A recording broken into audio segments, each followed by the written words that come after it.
Hi, this is Paul from the Tech Model channel again with an update on my JAGDPANTHER early production with ZIMMERIT, and this is the same vehicle that Steve Mottram built a little while ago. I mentioned him because he actually done a good build on that.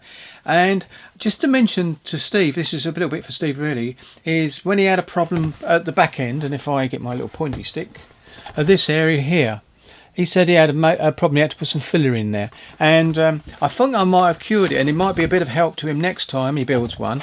It's basically this plate here, the one that gets the pipes. I didn't put any of the details on. That is actually glued in place on the lower hole. This top bit lifts off. That's why it's taped in place, just to show that you can get a good fit. And what it is, I had to make sure that this bit fitted snugly into the lower chassis, and then I didn't put these bits on, the actual inner parts on, until I was happy with that, and then made sure it all fitted snugly in place. So that might be the issue, Steve, is the fact that this plate wasn't sitting in its exact right place before you attached it, possibly. I'm only guessing because that's my experience.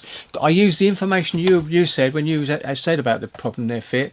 I decided to have a look at it a bit more closely, because that's a really good thing about when someone else builds a model and they have an issue in a certain area. It gives you an opportunity to go in and have a look when you get there to say, what can I get round that? And I got round it by skipping the instructions a little bit and not putting all those bits on, and just putting just the back plate, because the other bits can go on there with it in place, which is not an issue.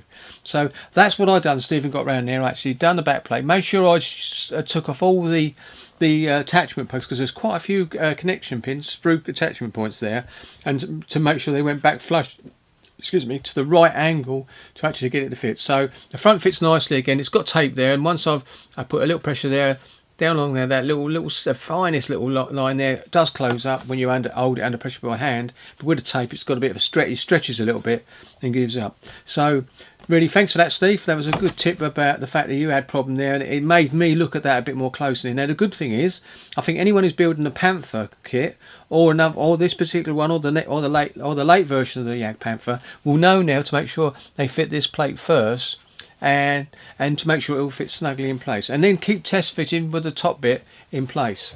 So there you go. And as you see, I've actually put this part in as well. What if I do there?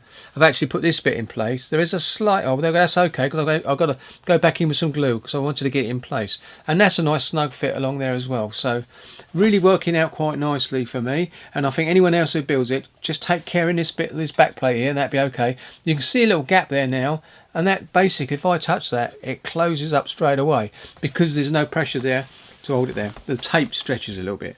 But there you go, that's basically what I've done there. Also, if I come around this way, because you can see the suspension a little bit if I come this way, the suspension went in really well. What I will say though is in the instructions, and I'm going to have to move it back a bit, in the instructions, the ZIMMERIT plate that goes in underneath here, which I've already put in place early, because it doesn't, I couldn't find anywhere in instructions where it said put that plate in place. So if you're building this version with the ZIMMERIT, there is a plate goes in the front there. Keep an eye on that. It's not mentioned in the instructions, so it's worth having a quick look at that. So that's a little tip I thought I remember. So I thought it was meant to be ZIMMERIT on that bit, and I found a bit of ZIMMERIT plate that fitted there. It does fit there, it's just I couldn't find it mentioned in the instructions. So there you go. And I could go back and most probably find it now, but I don't think I'll bother, because I've already got it in place now. Right, back going to get this in. So another thing is, take your time with these suspension bits. They do work really nice. They do all work. Take your time to get them in there, and they do. If you take your time and clean them up, they go in there perfectly without a problem. You follow the instructions. They are actually correct in the instructions when they say what you've got to do. So really, my next job now is, because the suspension is completely finished, and I did put a few road wheels on because I didn't want to glue in place. It kept falling off and it kept falling over, so I decided to give it a miss on that. Here, I'll just zoom this out slightly. Oh, it's already out. Never mind. But you can see what I mean then. So it's coming along nicely. The suspension's done now, and I'm going to start working on the detail stuff. But I want to finish this bit, the bottom hole, and spray inside. I'm going to spray inside primer red, all on the suspension arms and bits and pieces, and in the engine room area. And I'll most probably spray a bit of white in the other areas. I don't think it'll be seen. I might even put it all in primer. But at least when you look down through the grills later on, there will be something to look at. and I might detail paint the fans a bit as well. I'm going to have a look at it because I've got a nice book on the Tiger engine, which is going to be very similar to the Panther anyway, in the way that all the radiator grills bits will go together, so I can do that. But anyway, so this is my progress so far. Really looking forward to carrying on this build. But my next bit is in the spray booth with the Storm Tiger, the 48 scale what I'm doing. But this is an enjoyable build. But like I said, to anyone who's building it, when you get to the back, make sure this plate is in the right place exactly, and test fit with the upper hole as well to make sure it fits nicely. You'll find as long as you get this plate in the right place, you won't have any gaps there to worry about. I've had a lot. Oh yeah, there's another thing. A lot of people complained about this being the wrong way round in the instructions. I didn't find it so. So all I did was, because I heard so many problems, I cut the pins off and slid them back and forward until I got them in the right place, and then glued them in place in that way.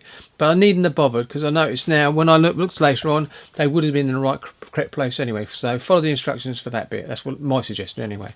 So thank you very much for watching this. It wasn't much of an update, just to let you know that I've built the lower hole completely. Oh, the other thing I haven't done is the rear idler wheel bit isn't in there, because I'm not sure positioning, because it's got very slack in its position where to put it. So I thought if I leave that off, I can always pop a bit of glue on that when I get my tracks made up to actually see which is the best place for the tension I need. So that's what I'll be doing with that. But so at the moment the lower hole is done, and I'm going to get ready to paint inside there the old red oxide for covering all the suspension arms. So thank you very much for watching this update. And Steve, just thought I'd let you know about that little problem back there. If you build another, which you're bound to do, because you said you enjoyed the build, just make sure that back plate there, it fits perfectly into position. If you do that, you won't have any gap there. I know you can see a little line there possibly, but it won't be there when I glue it, because there'd be something to bite it and hold it into place. But it doesn't take much pressure to pop it down and line it all up. There you go then. See you later then, and look after yourselves, and enjoy your modelling, and I'll catch you on the next one. And as Switcher would say, it is what it is. Couldn't wait to say that. See you later. Bye.